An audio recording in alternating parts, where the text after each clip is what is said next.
Hi friends, ఈ రోజు మనం ఈ వీడియోలో 11 అనే క్రైమ్ థ్రిల్లర్ మూవీ గురించి ఎక్స్ప్లెయిన్ చేసుకుందాం. ఈ మూవీ స్టార్టింగ్ లో ఓ అర్ధరాత్రి పూట ఈ సిటీ అవుట్స్కట్స్ లో ఓ కార్ వచ్చి ఆగుతుంది. ఈ కార్ లోని వ్యక్తి ఆ కార్ డిక్కీని ఓపెన్ చేయగానే ఆ డిక్కీలో ఓ శవం ఉంటుంది. ఆ శవం నుదుటి పైన బుల్లెట్ గాయమై ఉంటుంది. ఆ శవాన్ని అతను అక్కడే ఉన్న చెట్టు దగ్గరికి ఈడ్చుకుంటూ వెళ్లి పెట్రోల్ పోసి తగలెట్టేస్తాడు. నెక్స్ట్ డే మార్నింగ్ పేపర్ లో ఓ యువకుడి మృతదేహం పూర్తిగా కాలిపోయి లభించింది. దీనిని పోలీసులు పోస్ట్ మార్టం కై హాస్పిటల్ కు పంపించారనే వార్త పడుతుంది. కట్ చేస్తే ఓ దోపిడీ దొంగల ముఠ ఓ ఫైనాన్స్ కంపెనీలో దొంగతనం చేసి అక్కడున్న డబ్బులు నగలు తీసుకొని వెళ్లిపోతారు. అయితే చిన్న చిన్న ఫైనాన్స్ కంపెనీలే టార్గెట్ గా చేసుకొని దొంగతనాలు చేసే ముఠ సిటీలో దిగిందనే ఇంటెలిజెన్స్ రిపోర్టు ద్వారా ముందుగానే తెలుసుకున్న ఆ సిటీ ఏసీపీ ఇతనే ఈ మూవీ హీరో. ఆయా ఫైనాన్స్ కంపెనీలో ఉండే నగలకు జీపీఎస్ ట్రాకర్ ని అమర్చి ఉంచడం వల్ల ఆ దొంగల ముఠను చాలా తక్కువ సమయంలోనే ట్రేస్ చేసి పట్టుకుంటాడు. ఆ తర్వాత మన హీరోని ఆ సిటీ కమిషనర్ తన ఛాంబర్ కి పిలిపించుకొని ఓ డ్రగ్ కేసుని మన హీరోకి అప్పచెప్తాడు. అదే రోజు ఇంకో ఏసీపీకి మనుషులను చంపి కాల్చేస్తున్న ఈ సీరియల్ కిల్లర్ కేసుని అప్పచెప్తాడు. ఈ కేసుని ఈ ఏసీపీకి అప్పచెప్పేసరికి రెండో హత్య కూడా జరిగిపోతుంది. హీరోకి అప్పచెప్పిన డ్రగ్ కేసును కూడా చాలా తొందరగానే ఇన్వెస్టిగేట్ చేసి ఆ డ్రగ్స్ రాకెట్ లో ఉన్న వారిని కనిపెట్టి వాళ్ళ స్థావరాలను చుట్టుముట్టేస్తాడు. ఈ డ్రగ్ రాకెట్ లో ఉన్న వాళ్ళందరినీ రెడ్ హ్యాండెడ్ గా పట్టేస్తాడు. ఇంకో పక్క ఈ సీరియల్ కిల్లింగ్ కేసుని ఇన్వెస్టిగేట్ చేస్తున్న ఏసీపీ మాత్రం తన కేసులో ఎటువంటి ఇంప్రూవ్మెంట్ సాధించలేకపోతాడు. సీరియల్ కిల్లింగ్స్ మాత్రం జరుగుతూనే ఉంటాయి. ఆ కిల్లర్ అందరినీ ఒకే ప్యాటర్న్ లో పెట్రోల్ పోసి కాల్చి చంపుతూనే ఉంటాడు. ఒక పక్క మీడియా నుంచి ఇంకో పక్క పొలిటికల్ గా కమిషనర్ మీద ప్రెజర్ బాగా పెరిగిపోతుంది. అందువల్ల కమిషనర్ ఈ సీరియల్ కిల్లింగ్ కేసుని ఇన్వెస్టిగేషన్ చేస్తున్న ఆఫీసర్ ని తన ఛాంబర్ కి పిలుచుకొని పిచ్చా దొబ్బులు పెట్టి పంపిస్తాడు. తర్వాత డ్రగ్ కేసు సాల్వ్ చేసిన ఈ మూవీ హీరో అయిన ఏసీపీని కంగ్రాచులేట్ చేస్తాడు. ఒక రోజు ఈ సీరియల్ కిల్లర్ కేసును ఇన్వెస్టిగేట్ చేస్తున్న ఏసీపీ చాలా డల్ గా తన ఛాంబర్ లో ఉంటాడు. అదే సమయంలో అతనికి ఓ ఫోన్ కాల్ వస్తుంది. వెంటనే పోలీస్ జీప్ లో తను ఒక్కడే డ్రైవ్ చేసుకుంటూ ఎక్కడికో వెళ్తుంటాడు. ఇంతలో అతని జీప్ యాక్సిడెంట్ అవుతుంది. యాక్సిడెంట్ లో ఇతను చాలా సివియర్ గా దెబ్బలు తగలడం వల్ల కోమాలోకి వెళ్ళిపోతాడు. అందువల్ల ఈ కేసు ఇన్వెస్టిగేషన్ బాధ్యతల్ని మన హీరోకి అప్పచెప్తారు సిటీ కమిషనర్. అలాగే మన హీరోకి అసిస్టెంట్ గా ఒక ఎస్ఐని కూడా అలాట్ చేస్తారు. ఈ ఎస్ఐకి ఒక కొడుకుంటాడు. అతను హార్ట్ పేషెంట్. ఇతను భార్య చనిపోవడం వల్ల ఆ పిల్లాన్ని చూసుకునే బాధ్యత కూడా ఇతని మీదే పడుతుంది. ఒక పక్క ఆ పిల్లాన్ని చూసుకుంటూనే ఈ ఎస్ఐ తన డ్యూటీని చేసుకుంటూ ఉంటాడు. మన హీరో ఎస్ఐ కలిపి క్రైమ్ స్పాట్ ని మరొకసారి చెక్ చేస్తారు. అదంతా క్లీన్ గా అబ్జర్వ్ చేసిన తర్వాత హీరో ఆ ఎస్ఐతో, ఇంతకు ముందు ఇన్వెస్టిగేషన్ చేసిన ఆఫీసర్ ఈ కేసును ఎందుకు క్రాక్ చేయలేప్పుడు ఇప్పుడు నాకు అర్థమవుతుంది. క్రైమ్ స్పాట్ లో ఒక వేలుముద్ర గాని, ఫుట్ ప్రింట్ గాని, కనీసం హెయిర్ ఫాల్ కూడా మనకు కనిపించలేదు. ఈ హత్యలు చేస్తున్నాడు ఎవడో చాలా ప్లాన్డ్ గా ఎటువంటి ఆధారాలు దొరకకుండా జాగ్రత్త పడుతున్నాడు. అందుకే 6 హత్యలు జరిగినా మనకి ఈ కేసులో చిన్న లీడ్ కూడా దొరకలేదు అని అంటాడు. ఆ ఎస్ఐ హీరోతో, ఈ హత్యలు చేస్తున్నాడు ఒక సైక్ అయి ఉంటాడు సార్ అంటాడు. అప్పుడు హీరో, అయి ఉండొచ్చు గాని నా క్వశ్చన్ ఏంటంటే, ఈ చనిపోయిన వాళ్ళ బాడీల్ని పోస్ట్ మార్టం చేసినప్పుడు ఆ విక్టిమ్స్ బాడీని టార్చర్ చేసినట్లు ఎటువంటి ఆధారాలు లేవు. ఇంకా చెప్పాలంటే అందరినీ పాయింట్ బ్లాంక్ లో షూట్ చేసి చంపాడు. తర్వాత పెట్రోల్ పోసి వాళ్ళ బాడీని కాల్చేశాడు. అంటే ఇదంతా చనిపోయిన వాళ్ళ ఐడెంటిటీ తెలియకూడదని పెర్ఫెక్ట్ గా ప్లాన్ చేసి చేసిన మర్డర్స్. అంతేకాకుండా చనిపోయిన వాళ్ళందరూ కూడా ఒకే ఏజ్ గ్రూప్ వాళ్ళు అని వాళ్ళలో వాళ్ళు మాట్లాడుకుంటారు. ఆ రోజు రాత్రి వర్షం పడుతూ ఉంటుంది. అక్కడి బస్టాండ్ దగ్గర ఒకరు కూర్చొని ఉంటారు. అక్కడికి ఓ నల్ల కారు వచ్చి ఆగుతుంది. అందులో నుండి ఓ లాంగ్ కోట్ వేసుకున్న వ్యక్తి మొహానికి దెయ్యం మాస్క్ వేసుకొని ఆ బస్ స్టాండ్ లో కూర్చున్న వ్యక్తిని కిడ్నాప్ చేసి తీసుకుపోతాడు. తెల్లవారుతుంది. సిటీ అవుట్స్కట్ లో కిడ్నాప్ అయిన వ్యక్తి పూర్తిగా కాలిపోయి ఉంటాడు. అతని బాడీని పోలీసులు పోస్ట్ మార్టానికి పంపిస్తారు. ఆ బాడీని పోస్ట్ మార్టం చేసిన డాక్టర్ కి అతని బాడీలో ఓ యాంకిల్ సర్జరీ ప్లేట్ ని చూస్తాడు. దానిని మన హీరోకి ఇస్తాడు. చనిపోయిన వ్యక్తికి ఓ 4-5 నెలల క్రితం రైట్ లెగ్ కి సర్జరీ అయి ఉంటుందని అతను చెప్తాడు. ఈ కేసులో పోలీసులకు దొరికిన ఫస్ట్ బ్రేకింగ్ త్రూ ఇదే. అందువల్ల ఈ యాంగిల్లో ఇన్వెస్టిగేషన్ స్టార్ట్ చేస్తారు. చనిపోయిన వ్యక్తి డీటెయిల్స్ తెలుసుకోవాలంటే యాంకిల్ సర్జరీ చేసుకున్న వాళ్ళ డీటెయిల్స్ తెప్పించుకొని దాని ద్వారా ఇన్వెస్టిగేషన్ చేస్తే రిజల్ట్ ఉంటుందని వాళ్ళు భావిస్తారు. అందుకోసమని దానికి సంబంధించిన డీటెయిల్స్ అన్ని తీసుకొని వాళ్ళల్లో వీళ్ళు కొంతమందిని ఫిల్టర్ చేసుకుంటారు. ఆ ఫ్యామిలీస్ ని ఎంక్వైరీ చేస్తారు. కానీ వీళ్ళకి ఎటువంటి లీడ్ దొరకదు. చివరగా ఇంకా ఒక్క పర్సన్ మిగిలి ఉన్నాడు. ఆ ఇంటికి కూడా వీళ్ళు వెళ్తారు. అక్కడ పరిస్థితులు మన హీరోకి, అతనితో పాటు వచ్చిన ఎస్ఐకి కొంత సస్పిషియస్ గా కనిపిస్తాయి. కానీ అక్కడ ఏం మాట్లాడకుండా కామ్ గా ఆ ఇంటి నుంచి బయటకు వచ్చేస్తారు. ఇది జరిగిన కొన్ని రోజులకే మళ్ళీ ఇంకో బాడీ కాలి పడి ఉందని తెలియగానే హీరో తన ఎస్ఐతో కలిసి అక్కడికి వెళ్తాడు. ఈసారి బాడీని సిటీ అవుట్స్కట్స్ లో కాకుండా సిటీలోనే పడేస్తారు. ఈ బాడీ ఒక లేడీది. ఈ బాడీ పడి ఉన్న సరౌండింగ్స్ లోని పోలీస్ స్టేషన్ సంబంధించిన ఎస్ఐని పోలీసుల్ని మన హీరో ఎంక్వైరీ చేస్తాడు. ఈ ప్రాసెస్ లో ఓ బిచ్చగాడి ద్వారా ఓ లాంగ్ కోట్ వేసుకొని మొహానికి డెవిల్ మాస్క్ వేసుకొని ఉన్న ఒక వ్యక్తి ఓ బ్లాక్ కార్ లో వచ్చి ఈ అమ్మాయిని కిడ్నాప్ చేశాడని తెలుసుకుంటారు. అంతేకాకుండా ఈ కిడ్నాప్ అయిన అమ్మాయి ప్రతిరోజు ఇదే దారి గుండా తన స్కూటీపై వెళ్లి వస్తుందని ఆ బిచ్చగాడు వీళ్ళకి చెప్తాడు. ఇక ఆలస్యం చేయకుండా మన హీరో ఆ అమ్మాయి డీటెయిల్స్ గురించి పూర్తి ఎంక్వైరీ చేస్తాడు. చివరికి వాళ్ళ ఇల్లు ఎక్కడో కనుక్కొని వాళ్ళ ఇంటి డోర్ కొడతాడు. తీరా చూస్తే ఆ కిడ్నాప్ అయిన అమ్మాయి ఆ ఇంటి డోర్ ఓపెన్ చేస్తుంది. పోలీసులు ఒక్క క్షణం షాక్ అవుతారు. ఆ పోలీసులు చూసిన ఈ అమ్మాయి కూడా చాలా కంగారు పడుతుంది. హీరో ఆ ఇంటి మొత్తాన్ని పరిశీలనగా చూస్తాడు. ఇక్కడే వీళ్ళకి ఓ షాకింగ్ విషయం తెలుస్తుంది. కిడ్నాప్ అయిన అమ్మాయి, ఇప్పుడు డోర్ తీసిన అమ్మాయి ఒకరు కాదు. వీళ్ళు కవల పిల్లలు. వీరిద్దరూ కలిసి దిగిన ఫొటోస్ ని వాళ్ళ బెడ్రూమ్ లో చూస్తారు మన హీరో, అతనితో పాటు వచ్చిన ఎస్ఐ. అంతేకాదు అక్కడ వాళ్ళ స్కూల్లో దిగిన గ్రూప్ ఫోటో కూడా కనిపిస్తుంది. ఇక్కడ విచిత్రం ఏంటంటే ఆ ఫోటోలో ఒక్క క్లాస్ టీచర్ తప్ప మిగతా వాళ్ళందరూ ట్విన్సే. ఒక్క క్లాసులో ఒకే పోలికతో ఉన్న 11 మంది కవలలు చూసి వీళ్ళు చాలా ఆశ్చర్యపోతారు. ఇక్కడ వీళ్ళకి ఇంకో విషయం కూడా తెలుస్తుంది. అదేంటంటే యాంకిల్ సర్జరీ ప్లేట్ అమర్చుకున్న వాళ్ళు డీటెయిల్స్ కనుక్కునే విషయంలో భాగంగా చివరిసారిగా వీళ్ళు ఏ ఇంటికైతే వెళ్లారో ఆ ఇంట్లో ఏ వ్యక్తితో అయితే మాట్లాడారో ఆ ఇంట్లోని సేమ్ ఇదే స్కూల్ ఫోటోని మన హీరో చూస్తాడు. వెంటనే క్షణం కూడా ఆలోచించకుండా ఆ ఇంటికి వెళ్లి పూర్తిగా సోదా చేస్తాడు. వాళ్ళ ఇంట్లో ఉన్న ఫోటోలన్నీ చెక్ చేస్తాడు. అప్పుడే వీళ్ళకి తెలుస్తుంది ఆ ఇంట్లో ఉన్నది ఒకడు కాదు, అదే పోలికలతో ఇంకో వ్యక్తి కూడా ఉండేవాడని. వీరిద్దరు ట్విన్స్ అని. అయితే వాళ్ళలో ఒకడు ఇప్పుడు కనిపించడం లేదు. ఆ విషయాన్ని వీళ్ళు ఎంక్వైరీకి వచ్చినప్పుడు ఈ వ్యక్తి ఎందుకు దాచాడనేది మెయిన్ క్వశ్చన్. అంతేకాకుండా ఆ ఇంట్లో ఏమీ జరగనట్లుగా చాలా నార్మల్ గా అతను వీళ్ళతో ప్రవర్తించాడు. అందుకనే ఇతన్ని అలాగే ఇప్పుడు ఏ అమ్మాయి ఇంటికి అయితే వెళ్లారో ఆ అమ్మాయిని వేరు వేరు గదుల్లో పెట్టి ఎంక్వైరీ చేయడం స్టార్ట్ చేస్తారు. ఇక్కడే వీళ్ళకి ఒక భయంకరమైన నిజం తెలుస్తుంది. అదేంటంటే ఇతని బ్రదర్ ని, ఆ అమ్మాయి వాళ్ళ సిస్టర్ ని కిడ్నాప్ చేసిన వ్యక్తి వాళ్ళని కిడ్నాప్ చేసిన తర్వాత బంధించి వాళ్ళని హింసిస్తున్న వీడియోని వీళ్ళకి వాట్సాప్ చేస్తాడు.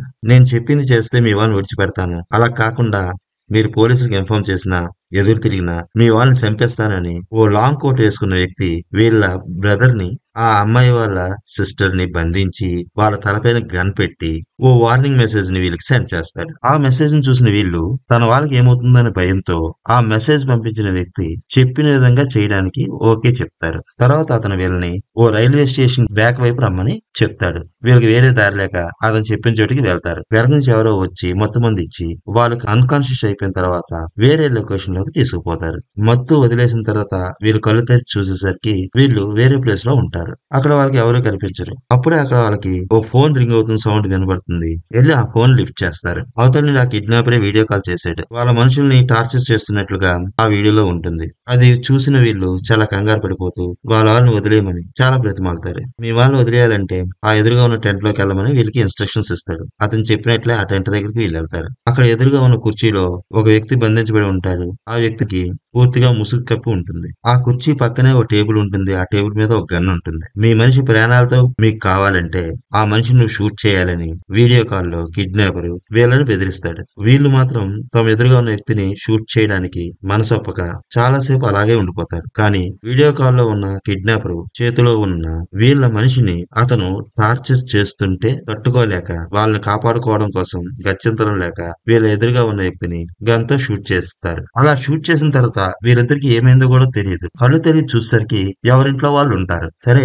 అయిపోయింది ఏదో అయిపోయింది, కిడ్నాప్ అయిపోయినా మా వాళ్ళు తిరిగి వెనక్కి వచ్చేస్తారని వీళ్ళు అనుకునే లోపు మళ్ళీ వీళ్ళ ఫోన్ కు మెసేజ్ వస్తుంది. ఆ వీడియో మెసేజ్ చూసిన వీళ్ళు ఒక పక్క బాధ, ఇంకో పక్క భయంతో అల్లాడిపోతారు. ఎందుకంటే వీళ్ళు ఏ వ్యక్తినైతే షూట్ చేశారో ఆ వ్యక్తి ఒంటి మీద పూర్తిగా కప్పబడిన క్లాత్ ని తెరిచి చూస్తే ఆ అమ్మాయి షూట్ చేసింది స్వయాన ఆమె సిస్టర్ నే, ఇతను షూట్ చేసింది అతని సొంత బ్రదర్ నే. అంటే కిడ్నాపర్ వీళ్ళతో వీడియో కాల్ మాట్లాడినప్పుడు రికార్డెడ్ వీడియోని లైవ్ వీడియోలుగా వీళ్ళకి భ్రమ కల్పించి వీళ్ళ చేతే వీళ్ళ సొంత మనుషుల్ని హత్య చేయించాడు. ఈ విషయం వీళ్ళు బయటను ఎక్కడైనా చెప్తే ఈ వీడియోని పోలీసులకు ఇస్తారని అతను వీళ్ళని బ్లాక్ మెయిల్ చేయడం వల్ల వీళ్ళు భయపడి కామ్ గా ఉండిపోతారు. ఇదంతా విన్న తర్వాత వేరువేరుగా ఇంట్రాగేషన్ రూమ్ లో ఇంట్రాగేట్ చేయబడుతున్న వీళ్ళిద్దరిని ఒకే చోటికి చేరుస్తాడు మన హీరో. వాళ్ళ ముందు వీళ్ళ స్కూల్ గ్రూప్ ఫోటోని పెట్టి ఈ ఫోటోలో ఉన్న వారిలో ఎవరి మీదైనా మీకు అనుమానం ఉందా అని అడుగుతాడు. అప్పుడు వీళ్ళిద్దరూ వాళ్ళ స్కూల్ గ్రూప్ ఫోటోలో ఉన్న ఒక వ్యక్తిని చూపిస్తారు. ఇతని మీదే మాకు అనుమానంగా ఉందని చెప్తారు. సరే అయితే ఇక మీరిద్దరూ ఇక్కడి నుంచి వెళ్ళొచ్చు. ఇప్పుడు ఇక్కడ జరిగిందంతా బయట ఎవరికి చెప్పకండి అని చెప్పి హీరో వాళ్ళిద్దరిని అక్కడి నుంచి పంపించేస్తాడు. అప్పుడు మన హీరోని అతని పక్కనే నిల్చున్న ఎస్ఐ అదేంటి సార్ వాళ్ళిద్దరూ హత్య చేసి ఉన్నారు కదా! వాళ్ళని అరెస్ట్ చేయకుండా ఎందుకు వదిలేస్తున్నారని అడిగితే, ఇప్పుడు వీళ్ళ మీద ఎటువంటి యాక్షన్ తీసుకున్నా సీరియల్ కిల్లర్ అలర్ట్ అయిపోతాడు. అతన్ని ఇంక మనం పట్టుకోలేము. అందుకనే వీళ్ళని ఇప్పుడు వదిలేయడమే కరెక్ట్ అని హీరో అతనితో చెప్తాడు. తర్వాత హీరో ఎస్ఐలు కలిసి ఆ స్కూల్ ఉండే చోటికి వెళ్తారు. అక్కడ టీచర్ ని కలుస్తారు. వీళ్ళ గురించి పరిచయం చేసుకుంటారు. మేము ఒక సీరియల్ కిల్లర్ గురించి వెతుకుతున్నాం. అతను ఈ ఫోటోలో ఉన్న ఒక వ్యక్తి అని మా ఎంక్వైరీలో తెలిసింది అని చెప్పి ఆమె ముందు ఆ గ్రూప్ ఫోటోని పెడతారు. అది చూసిన ఆమె వాళ్ళ స్కూల్ గురించి చెప్పడం మొదలు పెడుతుంది. అప్పట్లో ఈమె తన భర్తతో కలిపి ఒక చిన్న స్కూల్ రన్ చేస్తూ ఉండేది. కొన్ని సంవత్సరాల తర్వాత అనుకోకుండా వీళ్ళ స్కూల్లో 6 ట్విన్స్ చేరుతారు. అప్పట్లో ఈ విషయం చాలా సంచలనంగా మారుతుంది. వీళ్ళ స్కూల్ గురించి న్యూస్ పేపర్స్ లో చాలా ఆర్టికల్స్ వస్తాయి. అలా వీళ్ళ స్కూల్ చాలా ఫేమస్ అయిపోతుంది. దీనినే ఒక బిజినెస్ స్ట్రాటజీగా మార్చుకోవాలని ఈ టీచర్ భర్త భావిస్తాడు. అందుకని వీళ్ళ స్కూల్లో ట్విన్స్ గాని జాయిన్ అయితే ఆ ఇద్దరిలో ఒక్కరి దగ్గర మాత్రమే ఫీజు తీసుకుంటాము. రెండో వాడికి ఫ్రీ అని ఆఫర్ పెడతాడు. అందువల్ల చాలా మంది పేరెంట్స్ వాళ్ళ ట్విన్స్ ని ఈ స్కూల్లో జాయిన్ చేస్తారు. అలా వాళ్ళ స్కూల్ చాలా డెవలప్ అవుతుంది. సిటీలో జరిగే చెస్ టోర్నమెంట్ కి ఈ భార్యాభర్తలిద్దరిని చీఫ్ గెస్ట్ గా పిలుస్తారు. ఆ చెస్ కాంపిటీషన్ లో ఓ స్టూడెంట్ కప్పు గెలుచుకుంటాడు. ఆ స్టూడెంట్ తో పాటు అతని ట్విన్ బ్రదర్ కూడా అక్కడికి వస్తాడు. వీళ్ళిద్దరిని చూసిన ఈ టీచర్ భర్త వీళ్ళని తన స్కూల్లో జాయిన్ చేసుకుంటే ఈ పిల్లాడికి ఉన్న చెస్ టాలెంట్ ద్వారా వీళ్ళ స్కూల్ ని ఇంకా ప్రమోట్ చేసుకోవచ్చని భావిస్తాడు. వెంటనే వాళ్ళ పేరెంట్స్ తో మాట్లాడదామని వాళ్ళ గురించి ఎంక్వైరీ చేస్తాడు. అప్పుడే ఈ పిల్లల పేరెంట్స్ ఒక యాక్సిడెంట్ లో చనిపోయారని, వీళ్ళిప్పుడు అనాథులని, రోడ్డు పక్కనే ఒక టెంట్ లో ఉంటున్నారని, అక్కడక్కడ చిన్న చిన్న పనులు చేసుకుంటూ పక్కనే ఉన్న గవర్నమెంట్ స్కూల్లో చదువుకుంటున్నారని వీళ్ళకి తెలుస్తుంది. అంతేకాదు ఈ పిల్లవాడు వాళ్ళ అన్నయ్య మెంటల్ గా డిస్టర్బ్ అయి ఉన్నాడని వీళ్ళు తెలుసుకుంటారు. చెస్ ఛాంపియన్ అయిన ఆ పిల్లాడిని తమతో రమ్మని వీళ్ళు అడిగినప్పుడు అతను ఎంతకీ రాడు. నువ్వు గాని మాతో మా స్కూల్లోకి వస్తే మీ అన్నయ్య కూడా మంచి లైఫ్ చూపిస్తామని వాళ్ళు ప్రామిస్ చేయడంతో వాళ్ళతో పాటు వచ్చి ఈ స్కూల్లో జాయిన్ అవుతాడు. ఆ పిల్లలిద్దరికి వీళ్ళ స్కూల్ క్యాంపస్ లోనే ఉండేటట్లు ఈ టీచర్ వాళ్ళ భర్త అరేంజ్మెంట్స్ చేస్తాడు. ఈ ఇద్దరు పిల్లలు ఇక్కడికి వచ్చిన కానించి వాళ్ళదైన ఒక చిన్ని ప్రపంచాన్ని ఏర్పరచుకుంటారు. ఆ ప్రపంచంలోనే వీరిద్దరూ చాలా హ్యాపీగా ఉంటారు. ఆ స్కూల్లో బాగా చదువుకుంటూ టీచర్ అందరి దగ్గర మంచి పేరు తెచ్చుకుంటూ బెస్ట్ స్టూడెంట్స్ అనిపించుకుంటారు. ఆ స్కూల్లో ఉండే టీచర్స్ గాని అక్కడికి వచ్చి వీరిద్దరిని చూసిన ఈ స్టూడెంట్ పేరెంట్స్ గాని వాళ్ళని మెచ్చుకోవడంతో అక్కడ ఉండే మిగతా పిల్లల్లో వీళ్ళిద్దరి మీద జలస్ ఎక్కువవుతుంది. అది క్రమంగా వాళ్ళిద్దరి మీద కోపంగా మారుతుంది. ఒకరోజు క్లాస్ రూమ్ లో ఒంటరిగా ఉన్న అన్నయ్యని పిచ్చోడు అంటూ అక్కడ స్టూడెంట్స్ చాలా అల్లరి చేస్తారు. అబ్బాయిని బాగా ఏడిపిస్తారు. వెనక బెంచీలో ఏడుస్తూ కూర్చున్న అన్నని చూసిన తమ్ముడు పరిగెత్తుకుంటూ వచ్చి ఏమైందని అడుగుతాడు. నేను పిచ్చోడ్నారా అని అన్నయ్య తమ్ముడి దగ్గర బోరుమని ఏడుస్తాడు. అది చూసిన తమ్ముడు చాలా బాధపడతాడు. తన అన్నయ్యని ఏడిపించింది ఎవరు అని అడుగుతాడు. మేమే అంటూ అక్కడ ఉన్న కొందరు పిల్లలు అతను ఎదురుగా నిల్చొని ఏం చేస్తావేంటి అంటారు. వెంటనే ఆ అబ్బాయి ఉక్రోషంతో ఆ పిల్లలందరి మీద దాడి చేస్తాడు. విపరీతంగా కొడతాడు. ఈ విషయం తెలిసిన స్కూల్ టీచర్ ఈ పిల్లాడి వాళ్ళ అన్నయ్యని ఏడిపించిన పిల్లలందరినీ మందలించి ఇంకోసారి ఇలాంటి పని చేయొద్దని వార్నింగ్ ఇస్తుంది. వాళ్ళపై దాడి చేసిన ఇతనికి మాత్రం పనిష్మెంట్ ఇస్తుంది. తన వల్లే తన తమ్ముడికి పనిష్మెంట్ ఇచ్చారని వాళ్ళ అన్నయ్య చాలా బాధపడతారు. కొన్ని రోజుల తర్వాత all India level chess tournament date announce చేస్తారు. ఈ పిల్లాడిని ఆ టోర్నమెంట్ కి రెడీ చేయడం కోసమని ఆ టీచర్ ఆ పిల్లాడితో గేమ్ ఆడుతుంది. ఆమెతో ఆడిన ప్రతిసారి ఈ పిల్లాడు ఓడిపోతూ ఉంటాడు. దాంతో ఆ టీచర్ కోపం వచ్చి నువ్వు ఇలా ఆడితే అక్కడ దాకా వెళ్ళడం కూడా వేస్ట్ అని ఆ పిల్లాడి మీద కోపపడుతుంది. అప్పుడు ఆ పిల్లాడు సరే టీచర్ ఇంకో గేమ్ మనం ఆడదామని చెప్పి ఆ టీచర్ తో ఇంకో గేమ్ ఆడి ఆ గేమ్ లో అతను గెలుస్తాడు. అప్పుడు ఆ పిల్లాడేసే స్టెప్స్ ఈ టీచర్ ని చాలా ఆశ్చర్యపరుస్తాయి. మరి ఇంత బాగా ఆడుతున్నాడివి నాతో ఏంట్రా ఇలా ఆడావని అంటే అప్పుడు ఆ పిల్లాడు టీచర్ మీలో నేను మా అమ్మని చూసుకుంటున్నాను. ఏ పిల్లాడైనా తల్లిని ఓడించాలనుకుంటాడా అంటూ ఆ టీచర్ తో అనేసరికి ఆమె చాలా ఎమోషన్ అయిపోతుంది. అదే సమయంలో అక్కడ కరెంటు పోయేసరికి ఆ పిల్లాడు పరిగెత్తుకుంటూ తన రూమ్ కి వెళ్ళిపోతాడు. ఎందుకంటే వాళ్ళ అన్నయ్యకి చీకటంటే భయం. ఆ విషయం ఆ రోజే ఈ పిల్లాడి ప్రవర్తన వల్ల ఆ టీచర్ కి తెలుస్తుంది. చీకట్లో ఈ పిల్లాడు వాళ్ళ అన్నయ్యని కంట్రోల్ చేయడం ఎవరి వల్ల కాదు. ఈ డిజార్డర్ వల్లనే ఈ పిల్లాడు అప్పుడప్పుడు వింత వింతగా ప్రవర్తిస్తుంటాడు. చెస్ టోర్నమెంట్ పెట్టే రోజులు దగ్గర పడడంతో ఈ టీచర్ వాళ్ళ భర్త ఆ పిల్లాడు వాళ్ళ తమ్ముణ్ణి తనతో పాటు సిటీకి తీసుకుపోతాడు. టోర్నమెంట్ కి వెళ్తున్న తమ్ముడు వాళ్ళ అన్నయ్యకి ఏమవుతుందో అని భయపడి వాళ్ళ అన్నయ్యని వదిలిపెట్టి వెళ్ళడానికి ఆలోచిస్తాడు. అప్పుడు టీచర్, మీ అన్నయ్య సంగతి నేను చూసుకుంటాను, నువ్వు ధైర్యంగా వెళ్ళి టోర్నమెంట్ లో పార్టిసిపేట్ చేయని చెప్పి ఈ పిల్లాడికి ధైర్యం చెప్పి పంపిస్తుంది. అయితే ఆ స్కూల్లో పిల్లలు మాత్రం వీళ్ళ తమ్ముడు లేని సమయాన్ని చూసి వాళ్ళ అన్నయ్యని చాలా టార్చర్ చేస్తారు. ఎన్నో రకాలుగా ఏడిపిస్తారు. చెస్ లో కప్పు గెలుచుకొచ్చిన తమ్ముడు డైరెక్ట్ గా వాళ్ళ అన్నయ్య దగ్గరికి వెళ్ళి తన కప్పును చూపిస్తాడు. చాలా ఆనందంగా ఉంటాడు. కానీ అన్నయ్య మాత్రం తనతో వాళ్ళ క్లాస్ లో పిల్లలు ప్రవర్తించిన తీరుని ఈసారి చెప్పడు. ఎందుకంటే అలా చెప్తే ఎక్కడ వాళ్ళ తమ్ముడు మళ్ళీ వాళ్ళపైన గొడవకు వెళ్తాడో, అందువల్ల తన తమ్ముడికి ఎక్కడ పనిష్మెంట్ వస్తుందో అని భయపడిపోతాడు. కానీ ఆ స్కూల్లో పిల్లలు పెట్టిన టార్చర్ ని మాత్రం పదే పదే తలుచుకుంటూ మెంటల్ గా చాలా డిస్టర్బ్ అయిపోతాడు. ఆ రోజు వాళ్ళకి స్కూల్లో లాస్ట్ ల్యాబ్ డే. ఈ ట్విన్స్ లో ఒకరు ఫిజిక్స్ ల్యాబ్ కి వెళ్తే ఇంకొకరు కెమిస్ట్రీ ల్యాబ్ కి వెళ్తారు. ఫిజిక్స్ ల్యాబ్ లో ఆ పిల్లాడు అన్నయ్య ఉంటాడు. అతని మానసిక పరిస్థితి గురించి తెలిసిన పిల్లలు ల్యాబ్ లో ఉన్న అన్ని తలుపులు మూసేస్తారు. లైట్స్ అన్ని ఒక్కసారిగా ఆపేస్తారు. సడన్ గా చీకటి పడిపోయేసరికి ఆ ల్యాబ్ లో ఉన్న ఈ పిల్లాడు చాలా భయపడిపోతాడు. పెద్ద పెద్దగా కేకలు వేస్తా, ఏడుస్తా, వింత వింతగా ప్రవర్తిస్తాడు. ఎక్కడో కెమిస్ట్రీ ల్యాబ్ లో ఉన్న తమ్ముడికి తన అన్న ఏడుపులు వినబడి అక్కడి నుంచి పరిగెత్తుకుంటూ ఈ ఫిజిక్స్ ల్యాబ్ కు వచ్చేస్తాడు. ల్యాబ్ తలుపులు తెరవాలని చాలా ప్రయత్నం చేస్తాడు. కానీ ఆ ల్యాబ్ తలుపులు ఎంత ప్రయత్నించినా తెరుచుకోవు. పాపం వాళ్ళ అన్నయ్య ఆ చీకటిలోనే చాలాసేపు అరుస్తూ, కేకలేస్తూ, ఏడుస్తూ ఆఖరికి గుక్క అందక, ఊపిరాడక ఆ ల్యాబ్ లోనే చనిపోతాడు. ఎప్పుడు నీడలా తన అన్న వెంటే ఉంటూ కంటికి రెప్పలా కాపాడుకుంటున్న తమ్ముడు వాళ్ళదైన ప్రపంచంలో అన్న దూరం అయిపోయాడనే విషయాన్ని అస్సలు జీర్ణించుకోలేకపోతాడు. దీనికి కారణమైన ఆ ట్విన్స్ ని కోపంగా ఒక చూపు చూస్తాడు. ఆ రోజు నుండి స్కూల్ కి మౌనంగా వచ్చి తన సీట్ లో కూర్చొని తన బెంచ్ పై అప్పుడు వాళ్ళన్న రాసిన రాతలు చూసి బాధతో ఆ క్లాస్ లో కూడా ఉండలేకపోతుంటాడు. ఇతను ఈ పరిస్థితిని గమనించిన ఓ నన్ అతన్ని ఇంకా ఈ ప్లేస్ లో ఉంచడం అంత కరెక్ట్ కాదని, అతన్ని నాతో పాటు తీసుకుపోతానని, అతనికి మంచి చదువు చప్పిస్తానని ఆ స్కూల్ టీచర్ వాళ్ళ భర్తతో చెబుతుంది. అతను కూడా సరేనని చెప్పి ఈ పిల్లాన్ని ఒప్పించి ఆ నన్తో పంపించేస్తాడు. ఈ స్కూల్ టీచర్ జరిగిన విషయం పైన పోలీస్ కంప్లైంట్ ఇద్దామని అనుకుంటుంది. కానీ ఈ టీచర్ వాళ్ళ భర్త అలా చేస్తే స్కూల్ కి చెడ్డ పేరని ఆమె చేత పోలీస్ కంప్లైంట్ ఇవ్వనివ్వడు. ఇక్కడి నుంచి ఆ పిల్లాడు వెళ్ళిపోయిన కొన్నాళ్ళకే ఆ స్కూల్ తగలబడిపోతుంది. ఆ స్కూల్ తగలబడిపోయిందనే బాధలో ఆ టీచర్ వాళ్ళ భర్త మందు తాగి తాగి చనిపోతాడు. నన్ను ఆయన ఆ మదర్ తో వెళ్ళిన ఆ పిల్లాడిని కొన్నాళ్ళకే ఎవరో అడాప్ట్ చేసుకొని వాళ్ళతో తీసుకుపోతారు. తన గురించి ఏ డీటెయిల్స్ ఎవరికి చెప్పకూడదని ఆ పిల్లాడు మదర్ దగ్గర మాట తీసుకుంటాడు. అందుకనే ఆ తర్వాత ఆ పిల్లాడు ఎక్కడికి వెళ్ళాడు, ఏం చేశాడనే విషయాలు ఎవరికీ తెలియకుండా పోతాయి అని ఆ టీచర్ ఈ మూవీ హీరో అతనితో పాటు వచ్చిన ఆ ఎస్ఐకి చెప్తుంది. ఈ కథంతా విన్న హీరో ఆ టీచర్ ని ఆ క్లాస్ లో చదివిన మిగతా పిల్లల డీటెయిల్స్ తనకి ఇవ్వమని అడుగుతాడు.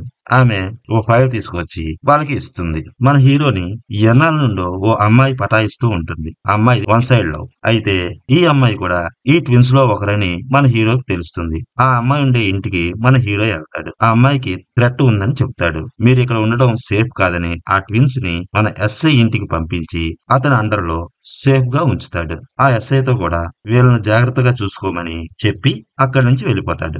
ఆ సీరియల్ కిల్లర్ చేతిలో చనిపోకుండా మిగిలిన ట్విన్స్ ఇద్దరే. ఒకరు ఈ అమ్మాయి, ఇంకొకరు ఎవరు అనేది మన హీరో ఎంక్వైరీ చేస్తూ ఉంటాడు. ఇలాంటి టైంలోనే ఈ సీరియల్ కిల్లర్ కేసుని ఫస్ట్ ఇన్వెస్టిగేషన్ చేసి యాక్సిడెంట్ లో కోమాలోకి వెళ్లిపోయిన ఏసీపీకి మెలకు వస్తుంది. అతను మన హీరోని ఒకసారి తనని ఇంటికి వచ్చి కలవమని అడుగుతాడు. హీరో కూడా అతని ఇంటికి వెళ్లి అతన్ని కలుస్తాడు.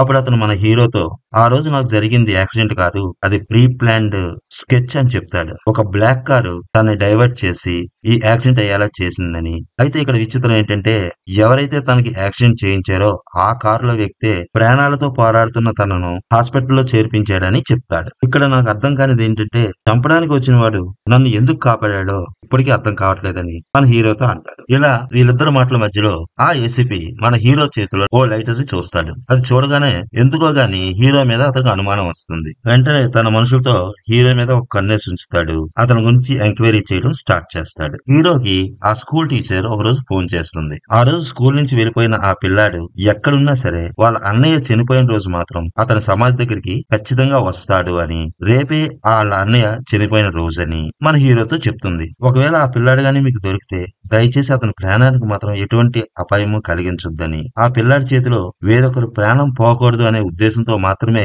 నేను మీకు ఈ ఇన్ఫర్మేషన్ ఇస్తున్నానని ఆ టీచర్ మన హీరో అంటుంది. ఆ టీచర్ ఇచ్చిన ఇన్ఫర్మేషన్ ప్రకారం మన హీరో ఆ పిల్లాడి వాళ్ళ అన్నయ్య సమాధి దగ్గర సీక్రెట్ గా కాపు కాస్తాడు. ఆ టీచర్ చెప్పినట్లుగానే అక్కడికి ఓ వ్యక్తి వస్తాడు. అతను ఎవరో కాదు, ఇన్నాళ్ళు మన హీరోతో పాటు ఈ కేసు ఇన్వెస్టిగేషన్ చేస్తున్న ఆ ఎస్ఐ. అయితే మన హీరో అతని ఫేస్ ని డైరెక్ట్ గా చూడడు. దూరంగా ఉన్న అతనికి వెనక నుండే గన్ ఎయిమ్ చేసి లొంగిపోమని హీరో ఆ వ్యక్తితో అంటాడు. కానీ ఆ ఎస్ఐ వెనక్కి తిరిగి చూడకుండా అక్కడి నుంచి తప్పించుకొని పారిపోతాడు. అతన్ని మన హీరో కొంత దూరం చేసి చేసిన తర్వాత అతను కనబడిపోయేసరికి డైరెక్ట్ గా ఎస్ఐ వాళ్ళ ఇంటికి వస్తాడు. అక్కడ ఎస్ఐ ఇంటి తలుపులు తెరుస్తాడు. ఆ ట్విన్స్ ఇద్దరు సేఫేనా అని ఎస్ఐని మన హీరో అడుగుతాడు. ఎస్ఐ ఏం మాట్లాడకుండా ఇంట్లోపలికి వెళ్ళిపోతాడు. మన హీరో స్పీడ్ గా ఆ అమ్మాయిలు ఉండే గదికి వెళ్తాడు. ఈ ఇద్దరు అమ్మాయిల్ని ఆ ఎస్ఐ ఓ చైర్ కట్టేసి వాళ్ళ నోటికి ప్లాస్టర్ అతికించి ఉంచుతాడు. అది చూసిన హీరో అక్కడ ఏం జరుగుతుందో అర్థం చేసుకునే లోపే ఆ ఎస్ఐ